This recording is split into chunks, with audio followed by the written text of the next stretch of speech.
kayaknya saya pakai kacamata boleh ya, Oh. biar lebih eksklusif gitu. Iya, Terserah lo aja. Biar anak Jakarta. Waduh. Seniman Oh, iya. bebas. Kalau buat event saya lebih banyak mainnya di Jakarta, Bali sama Timika untuk khususnya. Tapi kalau untuk bawa karya, saya pikir sudah beberapa karya yang memang sudah tembus kancah internasional juga.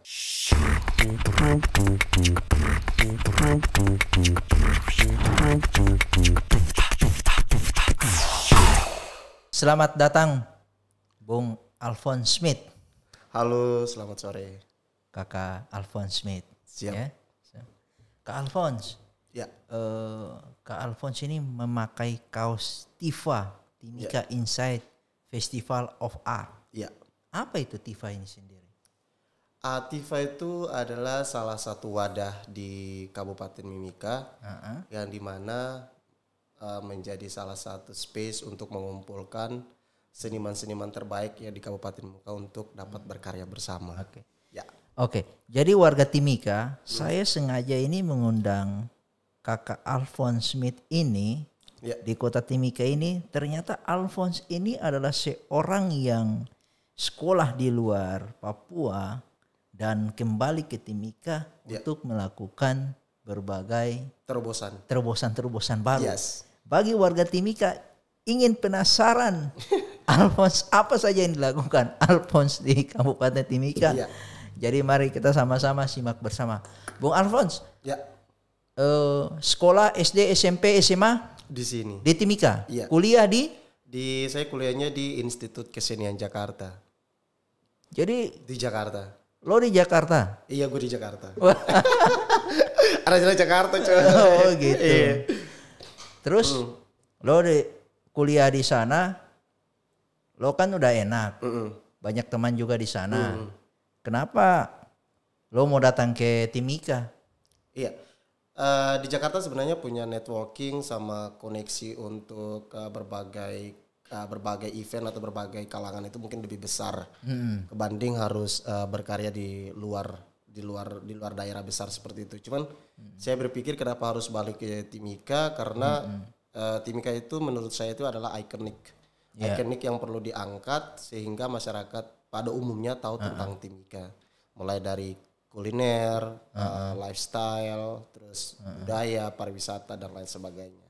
Oh, Seperti itu. Bung Alphonse, Ya. sudah apa yang dilakukan? Event pertama apa yang dilakukan waktu datang ke Timika? Ya. Di Timika itu pertama sekali untuk memang membuat salah satu terobosan. Terobosan pertama itu, kayaknya saya pakai kacamata boleh ya, biar lebih eksklusif gitu. Ya, Terserah lo aja. Okay. Biar anak Jakarta. Waduh. Seniman Oh, iya. bebas.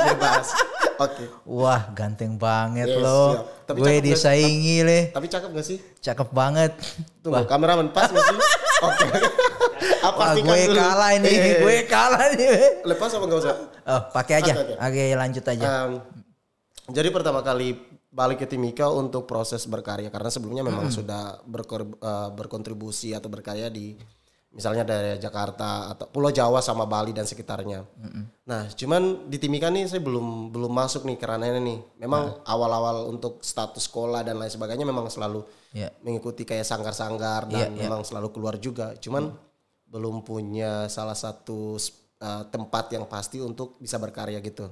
Nah, balik ke Timika saya buat event pertama itu dengan nama Amutawapuri and Papuan Badi. Itu 5 September 2016. Wah, iya. Setelah itu selesai, terus di tahun ini bicara tentang untuk Timika ya, kontribusi. Nah, yang kedua saya buat lagi ada salah satu event yang itu waktu yang di event pertama itu bintang tamunya dari Afrika, Amerika Natif, something seperti itu. Terus yang kedua buat juga di Tifa, langsung saya masuk di Tifa. Tifa itu di Tifa yang pertama kali ini kan yang tahun ini kan part 2. Part pertama itu kita lebih ke pertunjukan dan kita buatnya di kantor Lemasa. Yang waktu itu Bapak Odysseus Bianal yang jadi ketua seperti itu. Dan sampailah saat ini yang muncul di tahun 2022 muncullah Timika Inside Festival of Art Part 2 yang memang sudah menjadi salah satu event karisma event Nusantara dari Kementerian Pariwisata Ekonomi Kreatif yang sudah menetapkan sebagai event budaya untuk Timika. Terus kalau di Timika ini Alphonse berkarya, ada hambatan seperti apa yang Alphonse temui? Kalau di Timika itu sebenarnya untuk hambatan, sebenarnya saya berpikir bahwa semua tempat memiliki hambatan, Kakak toh. Tapi kalau di Timika itu saya berpikir bahwa, nah ini yang juga sebenarnya saya mau merombak, maksudnya mau memperbaiki. Ya, istilah bahwa Papua itu keterbelakangan itu sebenarnya saya mau merombak. Bahwa Papua itu bukan keterbelakangan, tapi terlambat. Sehingga untuk hambatan di Timika itu sendiri saya berkesimpulan bahwa terlambat dalam bentuk akses. Akses seperti pendidikan, akses tentang berbudaya, akses tentang akomodasi, transportasi dan lain sebagainya itu harus ada hambatannya akses. Bung Alphonse pernah bikin suatu event yang tembus go internasional. Sudah beberapa karya. Kalau event mungkin saya lebih membawa Timika. Iya, event itu. Iya. Kalau buat event saya lebih banyak mainnya di Jakarta, Bali sama Timika untuk khususnya. Tapi kalau untuk bawa karya, saya pikir sudah beberapa karya yang memang sudah tembus kancah internasional juga. Misalnya kolaborasi sama Noella Rus. Noella Rus, puji Tuhan dia akan datang tahun depan untuk TIFA 2023. Dia itu adalah salah satu pakar pelukis dari Belanda yang saat ini dia bekerja secara personal di Bali. Dan saya berapa kali kolaborasi dengan dia dan hasil kami itu sudah tembus ke kayak USA, Belanda dan lain sebagainya seperti itu. Kalau karya asli dari Timika itu sudah tembus beberapa negara. Itu misalnya di Thailand, Singapura sama Malaysia. Itu kayak Amutawapuri, Papuan Badi, Me Ati Aten. Kalau Me Ati Aten itu terinspirasi dari suku Amungme sendiri. Karena kan saya berpijak kepada 2 suku asli di sini. Setelah itu baru merambas ke beberapa tempat atau beberapa suku. Oke, Bung Alphonse. Kalau saya butuh Bung Alphonse, itu butuh untuk apa? Nah, kalau Kak Anang butuh saya dalam bentuk apa? Sepertinya saya di posisi yang seorang seniman yang bebas melakukan apapun. Tapi kembali kepada hal apa yang diinginkan dari saya seperti itu. Misalnya waktu, kalau saya itu lebih kepada dunia tari ya. Tapi yang maksudnya dunia tari ini adalah waktu, tempat dan tenaga. Ini yang menjadi prioritas seorang seniman untuk bisa bekerja seperti itu. Oke, baik. Bung Alphonse, ini saya sedikit menyebut nama sedikit agak kaku, canggung. Iya. Kayaknya saya sudah berpikir. Nama Alphonse ini apa dan Smith ini apa? Ya, ini Smith ini kan Eropa-Eropaan. Lo ini kan anak Timika banget lo. Udah dari Jakarta balik lo nggak pakai nama Jakarta, lo pakai nama Eropa langsung. Mungkin bisa lo ngomongin deh sama kita. Ngomong-ngomong tapi haus ya. Ini gelas apaan? Oh Soyami, gila sih, keren sih. Gila sih, Kak Anang top sih. Oke. Sebenarnya nama Alphonse Smith itu bukan nama yang menjadi prioritas pribadi ya, personal gitu enggak. Tapi karena dulu masih berkecimpung di dunia entertainment waktu di Jakarta. Terus memang ada sempat join di beberapa manajemen besar di sana. Terus manajer saya itu bilang, lu kalau mau masuk manajemen gue tuh jangan pakai nama family lo, pakai nama yang memang sekali didengar orang tuh langsung nangkep gitu loh. Terus gue bingung gitu kan, saya bingung. Lah ini nama apa nih? Gue gak tahu. Pokoknya setelah dari sini lu harus balik ke kosan, ke rumah lo, entah whatever you want. Kamu harus nyari nama yang memang cocok dengan karakter lo. Gue tunggu besok pagi. Orang Jakarta mah kalau sekali ngomong harus benar-benar jelas gitu. Oke, fix, gue balik nih. Balik ke kosan terus gue pikir nama apa nih mikir pokoknya nama itu harus ada always, pokoknya saya secara pribadi ya pokoknya harus ada forever. Always kan ada AL pertama tuh, kedua forever tuh FO dan O nya yang kedua ada kedua. Kenapa nggak Alpha aja nih? Terus besok nih ketemu lagi Kak, bagaimana kalau namanya Alvo? Cakep tuh, masuk. Tinggal nama belakangnya, lu harus nyari nih. Orang Papua tuh kan keras-keras energik tuh. Orang Maluku tuh keras-keras energik tuh. NTT gitu. Nah, cuma mikir deh kalimat keras, energik, sportivitas tuh lu nyari tuh. Nah, pas pulang kita sempat nonton di bioskop lagi marak-maraknya tangan besi tuh. Yang pokoknya asli dari bahasa Jerman, kalau tangan besi itu kayak gitu ya.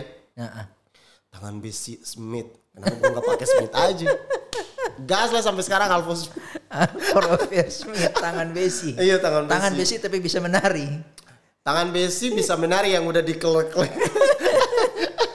Iya.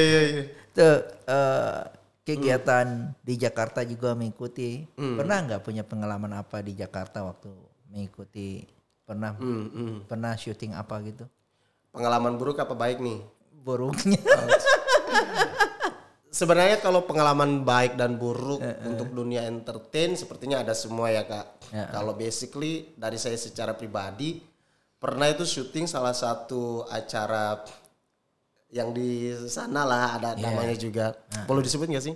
Dari lo aja sih. Kameramen boleh gak sih? Ini kena copyright gak sih? Jangan sampai kalau pas sebut gitu.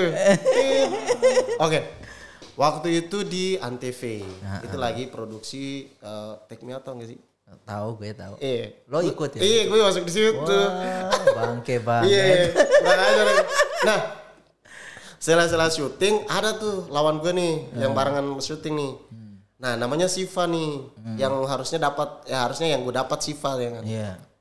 Nah, dia tuh pas lagi syuting dia kayak di luar daripada konsep. Terus tiba-tiba kameramennya bilang cut.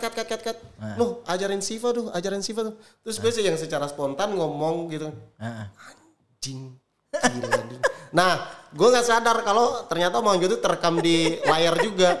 Terus pas lagi cut tuh langsung produsernya ngomong, tolong artis yang nama Alvo Smith jangan ngeluarin kata kotor kalau di saat break. Dapat dengar informasi dari mana? Aduh, kampret. Mulai dari situ mulai nyadar banget ya. Jadi kontrol harus suara. harus kontrol, benar-benar kontrol. Kalau terkontrol nih bahaya aku bisa lepul. Iya. Oke, jadi di sana sudah mengikuti kegiatan sampai pernah merasakan syuting film juga gitu ya, berupa media televisi. Wah, memang Alphonse Smith dari anak Timika mengambil, kenapa ambil jurusan tari itu? Karena saya tidak terlalu suka yang namanya matematika. Aduh, ini baru jujur juga nih di sini nih podcast nih, kurang apa lagi saya tuh. Apa sih sebuah podcast? Gila sih, keren sih, total banget sih. Masuk SMK Petra juga kan nggak ada matematika. Boleh nggak sih Kak? Boleh dong. Kalau kalian kan perkantoran, saya juga perkantoran. Lo lari ke tari gimana sih ceritanya? Nah, saya tidak bisa matematika terlalu banyak ini, gimana caranya nih? Saya harus cari kampus yang memang tidak ada matematika. Nah, waktu itu memang sudah ikut tes beasiswa juga dari Kementerian Perindustrian. Dan itu juga sebenarnya tembus sih. Dan itu sudah di Jakarta. Cuman karena tidak terlalu suka yang matematika, sekali sudah pas masuk di IKJ. IKJ kan tidak ada matematika sama sekali. Ya puji Tuhan lah sampai sekarang. Tapi menikmati nih. Oh, sangat menikmati. Sangat menikmati.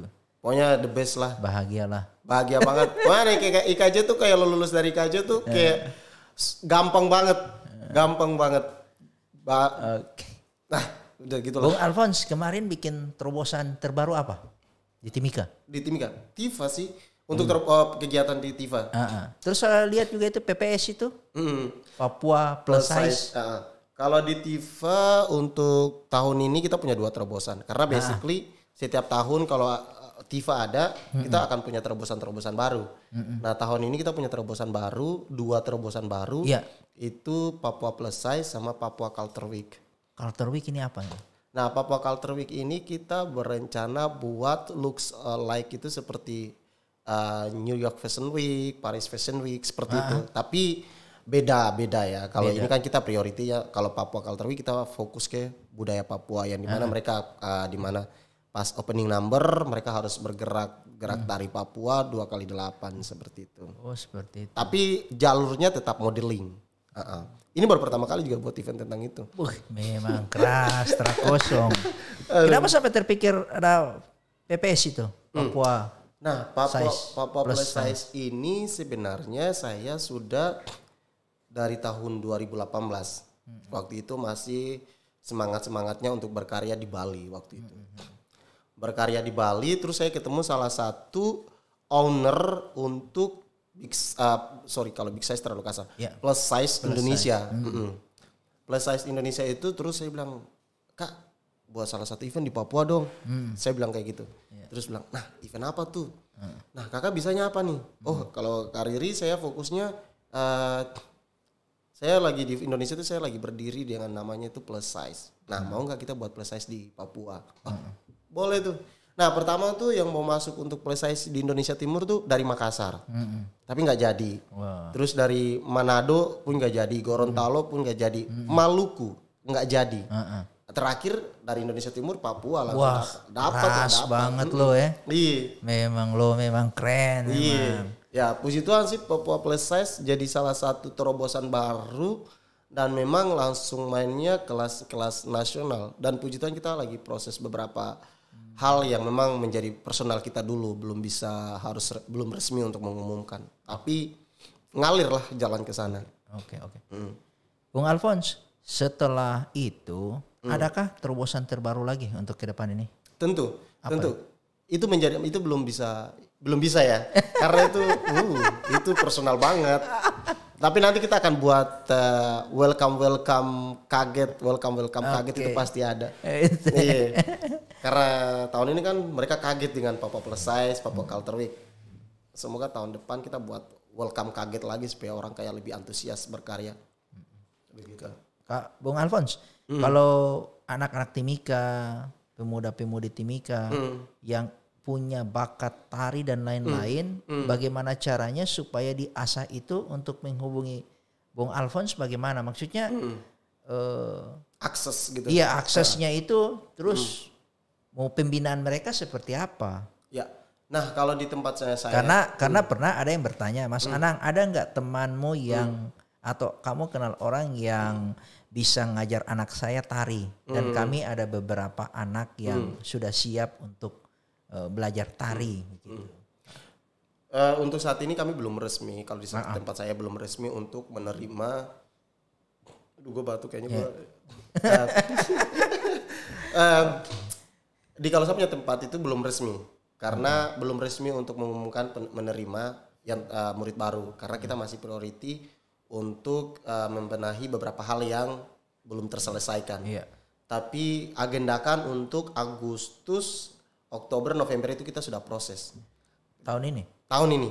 Karena di kita itu sendiri kita tidak hanya mengajarkan menari, tidak hanya mengajarkan menari, tetapi kita juga menuntut mereka untuk mencintai seni budaya melalui dengan eksplorasi, improvisasi. Beda halnya gini.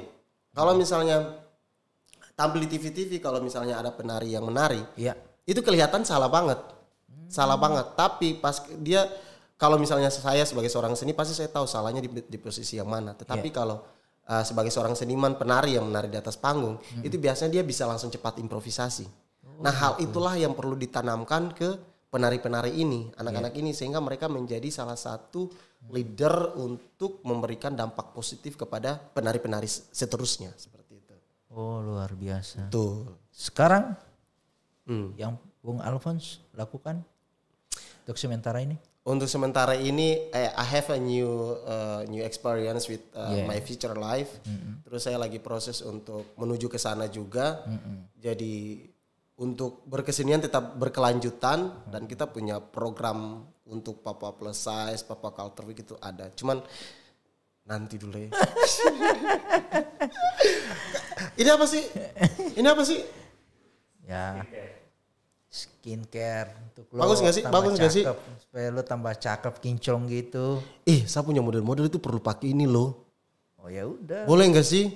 Boleh. Harganya gimana? Murah? Boleh. Mahasiswa banget. Kamu ambil aja kalau kamu. Oh serius, thank you. Berarti abis ini saya coba ya. Iya. Oke. Oh wow, I like it. Oh wow. Keren sih. Ya seperti itu. Kayaknya saya harus bawa untuk Tapi ngomongin kita sama-sama merah ya. Isa baru sadar deh. Yerus.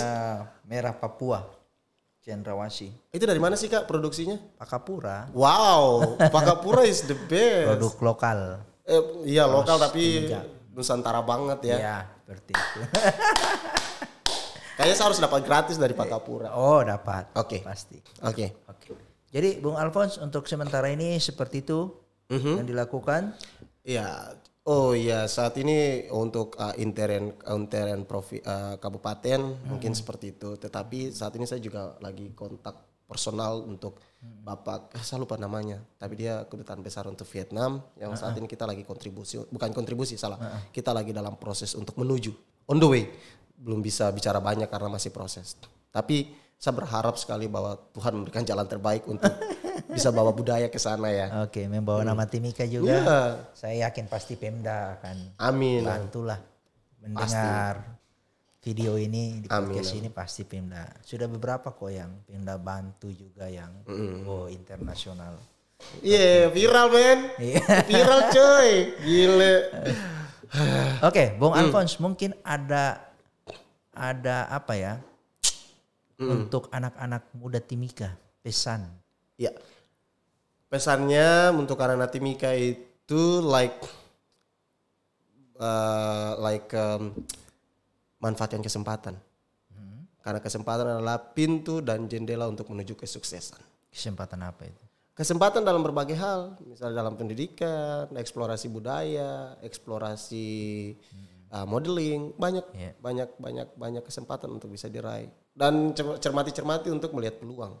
Karena itu yang harus dimanfaatkan. Karena anak muda di daerah luar tuh mereka benar-benar mencari peluang itu, kesempatan. Makanya kesempatan adalah pintu dan jendela untuk menuju sukses. Oke, luar biasa. Itu kalau menurut saya sih. Bung Alphonse Smith. Yeah.